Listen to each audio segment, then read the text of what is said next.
नमस्कार मंडळी, तुम्ही पाहताय जनसंवाद. राज्याच्या राजकारणात मोठी उलथापालथ झाल्याचं चित्र समोर आलेलं आहे. उद्धव ठाकरेंना मोठा दिलासा आणि भाजपानं शिंदेसोबत तेच केलं जे करायचं नव्हतं. एकनाथ शिंदेंना तगडा झटका. सत्तेच्या राजकारणात नेमकं काय झालंय, राज्याच्या राजकारणात पुन्हा एकदा हादरलं, नेमकं काय झालं हे आपण सविस्तर बघणार आहोत. चॅनलवर जर तुम्ही नवीन असाल तर चॅनल सबस्क्राईब करून बेल आयकॉन प्रेस करा, म्हणजे रोज नवनवीन राजकीय तथा इतर घडामोडी तुम्हाला बघायला मिळतील. मित्रांनो, महाराष्ट्राच्या राजकारणात पुन्हा एकदा मोठ्या उलथापालथीचे संकेत मिळत आहेत. एकनाथ शिंदे यांच्या नेतृत्वाखालील शिवसेना शिंदे गटात अस्वस्थता वाढत आहे. उद्धव ठाकरेंचं बोट धरण्याची वेळ आली आहे, अशी कुजबूज आता थेट आमदार आणि खासदारांमध्ये सुरू असल्याची माहिती समोर येत आहे. विशेषतः सुप्रीम कोर्टात सुरू असलेल्या शिवसेना प्रकरणाच्या निकालाबाबत ठाकरे गटाच्या बाजूनं वातावरण झुकत असल्याची भावना आता शिंदे गटात पसरली असून त्यामुळे अनेकांचे धावे दणाणले आहेत. आपलं राजकीय करिअर जर वाचवायचं असेल तर ठाकरेंशिवाय पर्याय नाही, असं मुंबईतील अनेक नगरसेवकांनी सुद्धा म्हटलं होतं. तसेच आता आमदार खासदार यांची सुद्धा तीच भावना पसरली असून शिंदे गटात आता त्यामुळेच सर्वांनाच आपल्या राजकीय करिअरची चिंता लागलेली आहे. सुप्रीम कोर्टाचा निकाल आणि शिंदे गटातील भीती, शिवसेनेतील फूट, धनुष्यबाण चिन्ह, पक्षावरचा अधिकार आणि विधानसभा अध्यक्षांच्या निर्णयाबाबत सर्वोच्च न्यायालयात सुरू असलेली सुनावणी निर्णायक टप्प्यावर पोहोचली असून कायदेशीर जाणकारांच्या मते ठाकरे गटाचा युक्तिवाद सर्वात मजबूत असल्याचं चित्र समोर येत आहे. याच पार्श्वभूमीवर शिंदे गटातील अनेक आमदार आणि खासदारांना सुप्रीम कोर्टाचा निकाल हा आपल्या विरोधात जाण्याची भीती सतावू लागली आहे. जर निकाल ठाकरे गटाच्या बाजूनं लागला तर शिंदे गटाचं अस्तित्वच अडचणीत येऊ शकतं. पक्षचिन्ह, पक्षनाव आणि कायदेशीर वैधता गमावण्याचा धोका लक्षात घेता अनेक लोकप्रतिनिधी आता पुढच्या राजकीय वाटचालीचा विचार करू लागले आहेत. उद्धव ठाकरे अजूनही शिवसेनेचे खरे नेतृत्व आहे. मुंबईत त्यांच्या नेतृत्वाखाली ठाकरेंचे 65 नगरसेवक निवडून आले. म्हणजे काही नसताना पक्षचिन्ह नवीन सर्वच आजी माजी नगरसेवक सुद्धा गेले होते. त्यामध्ये उद्धव ठाकरेंनी फक्त एकच सभा घेऊन 2 ठाकरे बंधू एकत्र येऊन 70 पेक्षा जास्त जागा जिंकल्यानं आता मुंबईत ठाकरे ब्रँड हा अतिशय मोठ्या प्रमाणात चालला. परंतु भाजपाचं जे स्वप्न होतं की स्वतःच्या जे काही एक हाती सत्ता मुंबईवर मिळवावी ते धुळीस मिळवलं. त्यास उद्धव ठाकरे हेच सर्वस्वी जबाबदार आहेत असंही भाजपाच्या अनेक नेत्यांनी सांगितलं.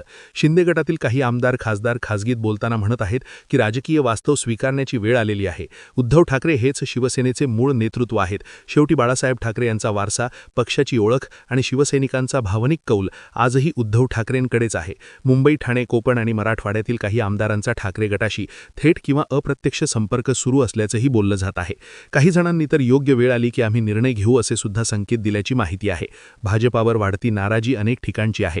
शिंदे गटातील अस्वस्थतेमागे केवळ सुप्रीम कोर्टाचा निकालच कारणीभूत नाही, तर भाजपाबद्दल वाढत चाललेली नाराजी सुद्धा मोठं कारण ठरत आहे. सुरुवातीला मुख्यमंत्रीपद आणि सत्तेचा वाटा मिळाल्यामुळे समाधान व्यक्त केलं गेलं, तरी हळूहळू भाजपा सर्व महत्त्वाचे निर्णय स्वतःकडेच ठेवत असल्याची भावना शिंदे गटात बळावत आहे. महत्त्वाची खाती, निधी वाटप, स्थानिक स्वराज्य संस्थांच्या निवडणुकातील जागा वाटप, अनेक ठिकाणी शिंदे गटाचे नेते हे भाजपानं फोडून आपल्या पक्षात घेतले, तर अनेक ठिकाणी जिथं गरज होती तिथे युती केली आणि जिथे गरज नव्हती तिथे सोडून दिलंय, अशी अनेक शिंदे गटाच्या नेत्यांची भावना आहे. नवी मुंबईसुद्धा भाजपानं युती न करता तिथे वेगळे लढले आणि ज्या ठिकाणी भाजपाला गरज होती, ठाणे, कल्याण, डोंबिवली, तिथे मात्र भाजपानं शिंदे गटाशी युती करून आपल्या जास्तीत जास्त जागा निवडून आणल्या. त्यामुळे भाजपा आपल्याला केवळ वापरून घेत आहे का, असा सवाल शिंदे गटात उपस्थित केला जात आहे. त्या विरोधात ठाकरे गटाची वाढती ताकद. दुसरीकडे ठाकरे यांच्या शिवसेनेनं सातत्यानं आक्रमक भूमिका घेतली आहे. तसेच 2 ठाकरे एकत्र आल्यानं मराठी माणूस सुखावला असून शिवसैनिकांमध्ये आणि महाराष्ट्र नवनिर्माण सेनेच्या कार्यकर्त्यांमध्ये विश्वास निर्माण झाला आहे. आदित्य ठाकरे, अमित ठाकरे यांचे दौरे, आंदोलनं, न्यायालयीन लढाई आणि भाजपा शिंदे सरकार विरोधातील मुद्दे, सूद, टीका यामुळे ठाकरे गट पुन्हा एकदा उभारी घेत असल्याचं चित्र आहे. मुंबई महानगरपालिका, इतर महानगरपालिका आणि स्थानिक स्वराज्य संस्थांच्या निवडणुकांच्या पार्श्वभूमीवर ठाकरे गटाची संघटनात्मक ताकद वाढल्याचं स्पष्ट दिसत आहे. याचाच परिणाम म्हणून शिंदे गटातील काही नगरसेवक, पदाधिकारी आदेश ठाकरे गटात परतल्याची उदाहरणं समोर आलेली आहेत. आमदार खासदार वेट अँड वॉचच्या मोडवर. सध्या शिंदे गटातील बहुतेक आमदार आणि खासदार हे त्या भूमिकेत असल्याचं दिसत आहे. सुप्रीम कोर्टाचा निकाल, आगामी निवडणुकांचं गणित आणि जनमताचा कल पाहूनच अंतिम निर्णय घेण्याचा त्यांचा मानस आहे.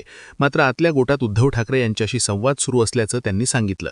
एका वरिष्ठ आमदारानं नाव न छापण्याच्या अटीवर सांगितलं की राजकारणात कायमचं शत्रू किंवा मित्र नसतात. परिस्थिती बदलली तर निर्णय बदलावे लागतात. जर सुप्रीम कोर्टात ठाकरे जिंकले तर आम्हाला स्वतःच्या राजकीय भवितव्याचा विचार विचार करावा लागेल. राजकीय भूकंपाची शक्यता. जर शिंदे गटातील मोठ्या प्रमाणात आमदार खासदार ठाकरे गटात परतले तर महाराष्ट्राच्या राजकारणात मोठा भूकंप होण्याची शक्यता आहे. याचा थेट परिणाम राज्य सरकारच्या स्थैर्यावर, भाजपाच्या रणनीतीवर आणि आघाडी विधानसभा निवडणुकांवर होऊ शकतो. ठाकरे गटाला पुन्हा एकदा शिवसेनेचं एकत्रित नेतृत्व मिळाल्यास बाळासाहेब ठाकरे यांच्या परंपरेला न्याय मिळाल्याचा दावा केला जाईल. तर शिंदे गटासाठी हा अस्तित्वाचा लढा सुरू ठेवावा लागेल. उद्धव ठाकरेंचं बोट धरण्याची वेळ आलेली आहे. ही केवळ कुजबूज नसून बदलत्या राजकीय वास्तवाचं द्योतक आहे. सुप्रीम कोर्टाचा निकाल, जनतेची सहानुभूती आणि संघटनात्मक ताकद या सर्व बाबी ठाकरे गटाच्या बाजूनं झोकत असल्याचं चित्र सध्या तरी आहे. आता येत्या काळात कोण कोणता निर्णय घेणार यावर महाराष्ट्राच्या राजकारणाची पुढील दिशा ठरणार आहे. त्यामुळे सध्या येणाऱ्या काळात उद्धव ठाकरे जसं त्यांनी मुंबईमध्ये 65 नगरसेवक निवडून आणले, त्याचप्रमाणे आता एकनाथ शिंदे तिथे फक्त 29 जागांवर अडवून बसले. म्हणजे डबल जागा उद्धव ठाकरेंनी मुंबईत निवडून आणल्या.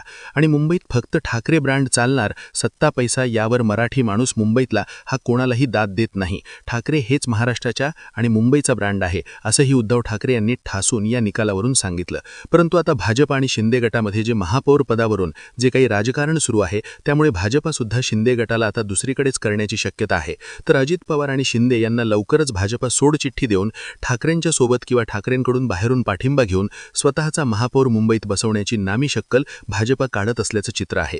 त्यामुळेच आता शिंदे गटाला भाजप कसा धक्का देत, अजित पवारांना धक्का देत त्यांचं पक्षचिन्ह अजित पवारांकडून शरद पवार यांच्याकडे तर एकनाथ शिंदे यांच्याकडून जे काही पक्ष आणि चिन्ह आहे ते उद्धव ठाकरे यांच्याकडे जाण्याची शक्यता वर्तवण्यात येत आहे. त्यामुळे येणाऱ्या काळात आता राजकीय वातावरण जे फिरत आहे त्यामध्ये शिंदे आणि अजित पवार यांना लवकरच धक्का बसत आहे.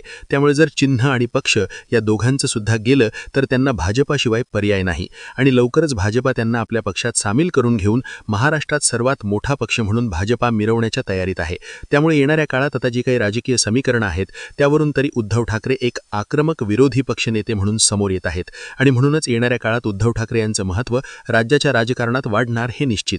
तर मित्रांनो, तुम्हाला काय वाटतं? उद्धव ठाकरे यांचं पुन्हा गेलेलं वैभव मातोश्रीचं पुन्हा येईल का? तुम्हाला काय वाटतं? तुम्ही सुद्धा तुमच्या प्रतिक्रिया कमेंट बॉक्समध्ये जरूर कळवा आणि अशाच राजकीय घडामोडी जाणून घेण्यासाठी आपल्या जनसंवाद या चॅनलला सबस्क्राईब करा. धन्यवाद.